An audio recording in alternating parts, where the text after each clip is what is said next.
திருவள்ளுவர் ஆண்டு 2057, பராபவ வருடம் ஆணி மாதம் 2ஆம் நாள், 2026ஆம் ஆண்டு ஜூன் மாதம் 16ஆம் தேதி செவ்வாய்க்கிழமை.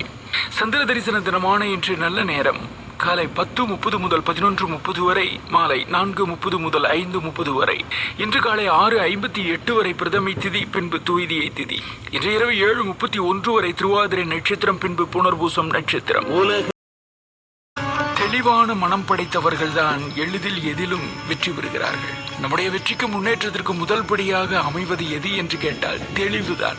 நாம் எதை சாதிக்க விரும்புகிறோம் அல்லது எதை அடைய விரும்புகிறோம், நம்மை சுற்றி இருக்கக்கூடிய சூழ்நிலையை நாம் நன்றாக புரிந்திருக்கிறோமா? இப்படிப்பட்ட பல வினாக்களுக்கு நம்மிடம் எந்தவித குழப்பமோ சந்தேகமோ இல்லாத ஒரு தெளிவான பதில் இருக்கும் என்றால் நாம் முன்னேற்றத்தினுடைய முதல் படியை அடைந்து விட்டோம் என்று நாம் நம்புவோம். தெளிவுதான் வாழ்க்கையின் வழிகாட்டும் விளக்கு. தெளிவின்மை தோல்வியின் தோழனாகிறார். அதனால் தெளிவு என்கிற வாழ்க்கையின் வழிகாட்டும் விளக்கு எப்போதும் நம்முள்ளே ஒளிரட்டும். உங்கள்